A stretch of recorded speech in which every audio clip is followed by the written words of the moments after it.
Hello, I'm Paul Bergin. Welcome to Bergin Talks. In this episode, I'll describe some changes that have happened to the human diet over the past 150 years. This will help you understand why some people adopt the paleo diet as part of their lifestyle.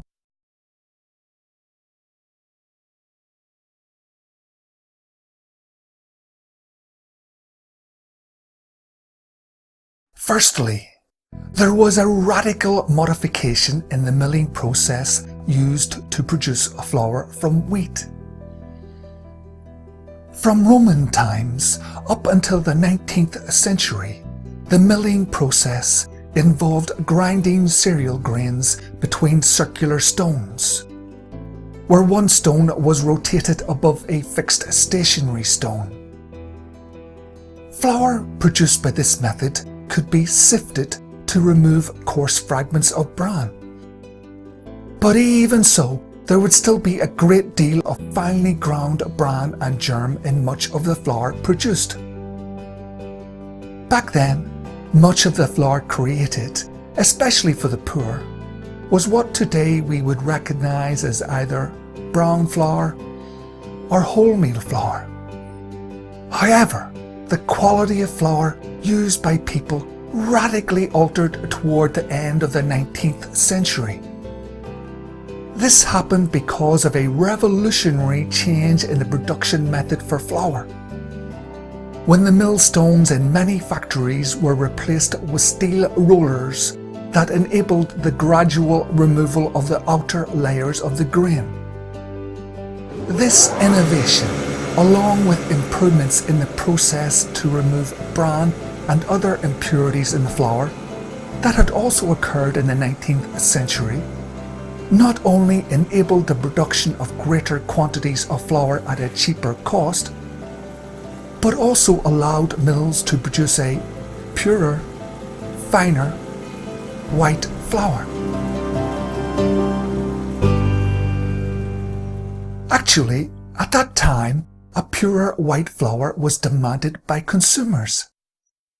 For in those days, it wasn't appreciated that the almost complete removal of the bran and the germ from milled cereal impoverished the flour. This was because removal of these parts of the cereal grain from the human food chain not only resulted in consumers missing out on much of the fibre in the grain, but also had the consequences that people missed out on a significant proportion of the minerals, vitamins, antioxidants, and other healthy plant chemicals that we now know are linked to reduced disease risk.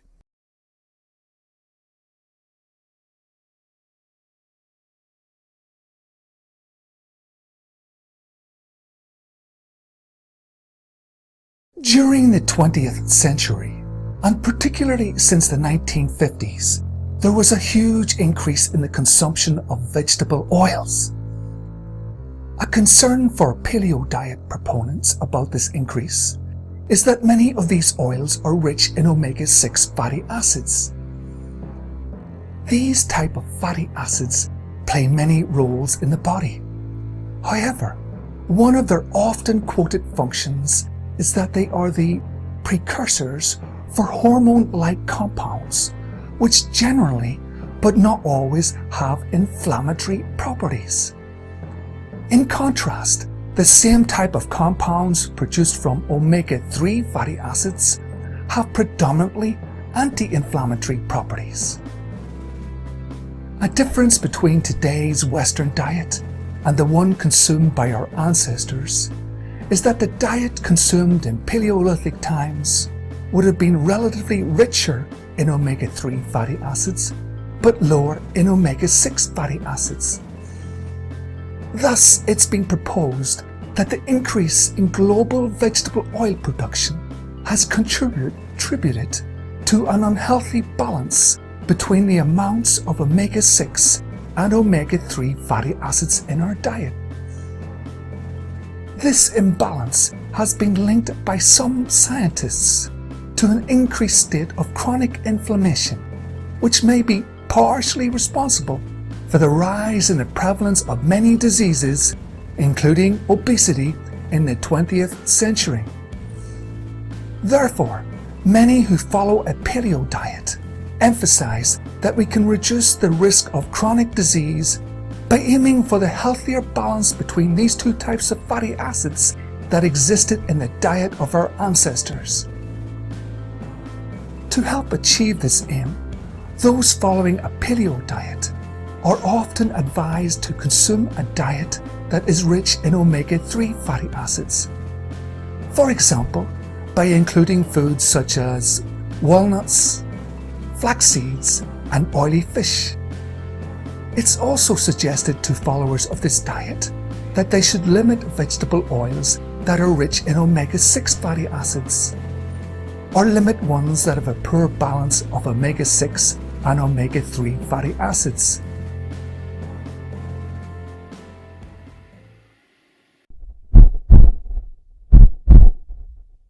In contrast, many scientists point out that dietary sources of omega-6 fatty acids can have positive health effects, including beneficial effects on cholesterol levels when omega-6 fatty acids replace saturated fats in the diet. Therefore, substitution of dietary sources of omega-6 fatty acids for saturated fats has long been recommended to reduce the risk of heart disease. Furthermore, others pour scorn on the suggestion that consuming sources of omega-6 fatty acids causes an overall inflammatory change, because evidence for such an outcome is lacking. This debate will continue.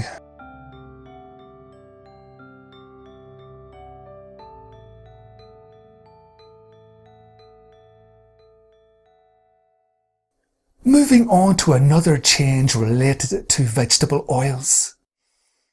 Up until the late 1800s, the level of industrially produced trans fats in our diet was minimal.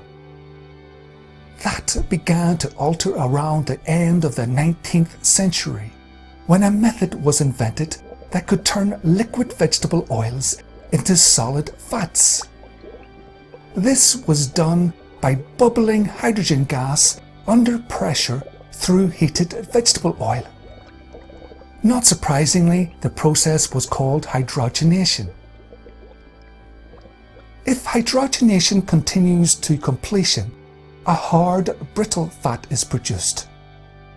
However, if the process is interrupted before hydrogenation of the vegetable oil is complete, a soft, spreadable, solid fat, or semi-slushy oil is produced. These artificial fats are known as partially hydrogenated oils.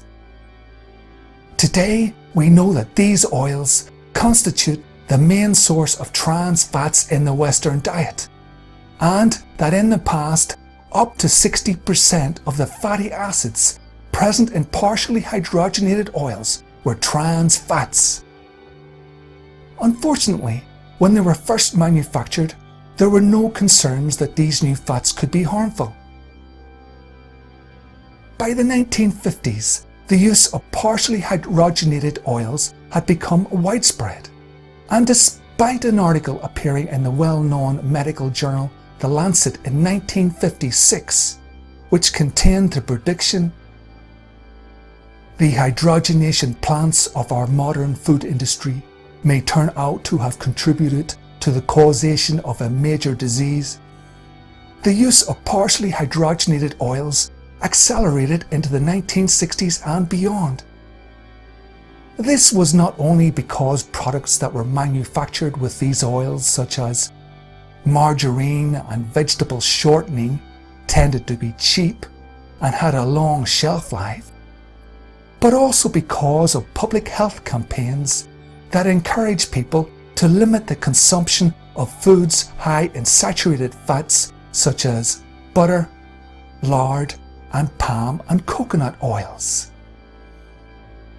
It wasn't until the 1990s that evidence from sufficient studies had accumulated to consistently show that trans fats, similarly to saturated fats, raise bad LDL cholesterol, but unlike saturated fats, reduce good HDL cholesterol. Furthermore, some major studies indicated that gram for gram, trans fats compared to saturated fats were associated with a considerably higher risk of heart disease. Fortunately, since the 1990s, there has been a major reduction in the consumption of trans fats in many areas of the world, including Western Europe, Australia and New Zealand. In these areas, trans fats now account for less than 1% of the average person's daily energy intake, which is the maximum amount recommended by the World Health Organization. Despite this progress, more needs to be done. There is no known safe level of consumption, and many countries need to do more to bring about the virtual elimination of industrially produced trans fats in their food supply.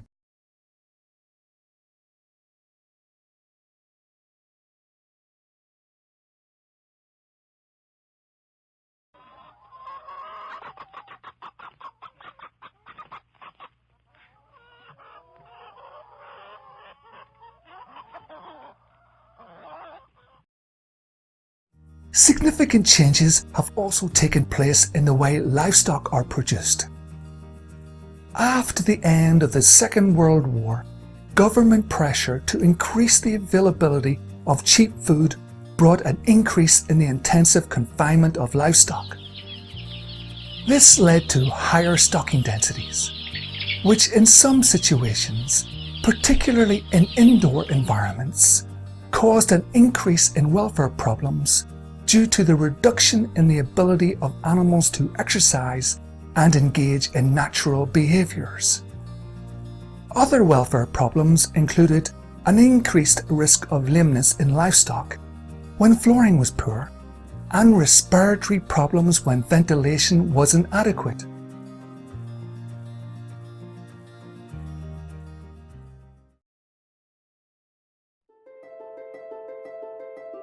New methods were found to artificially speed the growth of livestock. For instance, in the late 1940s, it was discovered that including antibiotics at low levels in animal feed could promote the growth of livestock. These were then approved for use in animal feed in some countries commencing in the 1950s. Today, a worry for some is that the use of antibiotics in animals may be partially responsible for the rise in antibiotic-resistant human infections.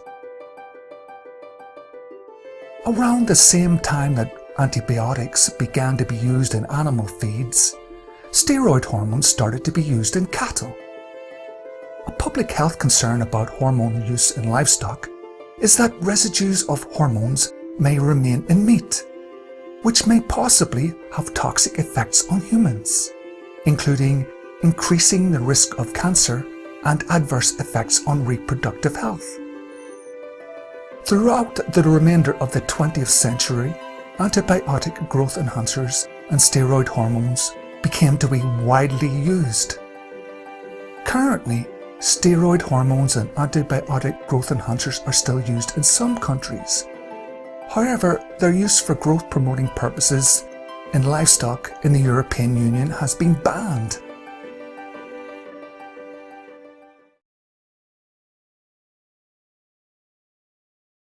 Proponents of the paleo diet also have concerns with changes that have occurred to the feeding systems used for cattle. Prior to the Second World War, most beef was produced from cattle finished on grass. However, since that time in many countries, there has been an increase in the use of concentrate feeds to finish cattle prior to being sent for slaughter. These concentrate feeds are often based on cereals and other constituents to give a higher energy content than would be available from grass or other forages. One reason for the use of concentrate feeds that contain cereals is that compared to grass feeding, cattle can attain higher growth rates and can reach greater carcass weights and a particular level of fat cover at a younger age. During Paleolithic times, the wild animals that humans ate would have had far less fat than today's commercially raised livestock. Consequently, many paleo enthusiasts recommend consuming meat from grass-fed livestock or wild game. This is not only because the meat from wild animals and the meat from cattle reared on pasture is generally leaner than the meat from animals fed on high-energy feeds, but also because it tends to be richer in omega-3 fatty acids.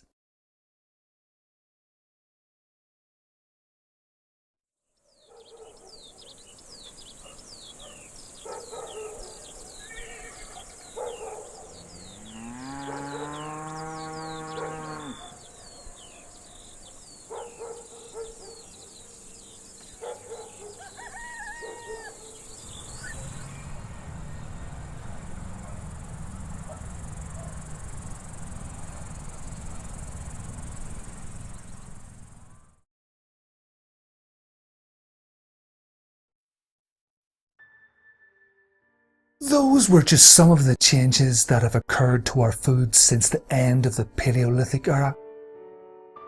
Is there any evidence that consuming a paleo diet is healthy? One piece of evidence put forward by paleo advocates to support the benefits of following a paleo diet comes from studies that took place in the 20th century on modern-day hunter-gatherers.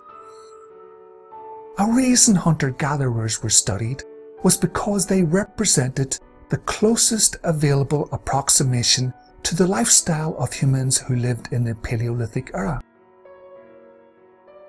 Some of these investigations revealed that members of these groups had very low rates of heart disease and diabetes compared to those living in modern civilizations.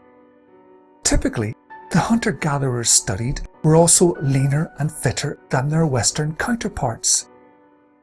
Interestingly, some studies revealed that hunter-gatherers, compared to people in the West, had lower cholesterol, lower blood pressure, better insulin sensitivity, and superior dental health. Furthermore, in many of these groups, their blood pressure, unlike those who live in Western societies, did not rise with age. Many of these studies concluded that the near absence of diseases of modern civilization in these hunter-gatherer societies was due to their diet and more active lifestyle. Noticeable differences between hunter-gatherer diets and the Western diet were the near absence of cereals, an absence of dairy foods, and only minimal sugar consumption, which when consumed came mainly from the sugar contained in fruit and honey. Another way of viewing these differences is realizing that most carbohydrates in the Western diet comes from highly processed foods including sugar, bread, pizza, white rice, and many breakfast cereals. In contrast, most of the carbohydrates in hunter-gatherer diets were mainly from fruit and vegetables. That's all I'm going to say for now. In the next few episodes of this series, I'll explain why paleo advocates suggest that it's healthy to limit or avoid certain foods. I'm also going to give you the other side of the arguments about avoiding those foods. Hope to see you soon.